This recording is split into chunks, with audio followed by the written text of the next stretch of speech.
Premier Doug Ford under fire, but not budging on his comments on fourplexes today, even going as far as to say they would destroy communities made up of single-family homes, and taking aim at the Liberal leader for advocating they be built province-wide automatically. You throw a four-story tower up in a tight-knit community with housing, they'll lose their minds, mark my words. But they can run on doing that, destroying communities, because Bonnie Crombie thinks she knows better. I'm going to listen to the communities. But Bonnie Crombie isn't the only one pushing for policy that would allow fourplexes and four-story buildings to be constructed in communities across Ontario without municipal approval. The government's own housing task force found it would be the quickest way to boost housing in existing neighborhoods, but the Premier has ruled it out. This is a no-brainer. You don't put 4, 6, 8-story buildings in the middle of a community of single-dwelling homes. Don't build it in people's backyards. They will lose their minds. But I have an idea. Bonnie Crombie can run on that. I'll run on protecting communities. It's very sad that the Premier would play politics with people's lives. Very sad indeed. We need to get housing built.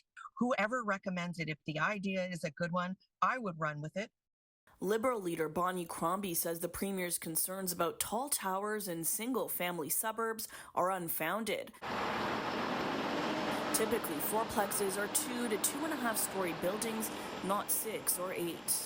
The fourplexes that we recommend would have a maximum of height to accommodate 4 units, but frankly, they could be 2 stories and still accommodate 4 units. So there is a lot of choice. But the bottom line is we need to build more housing and it needs to be affordable. The housing minister tells us there's been virtually no uptake since the government allowed triplexes to be built as of right back in 2022.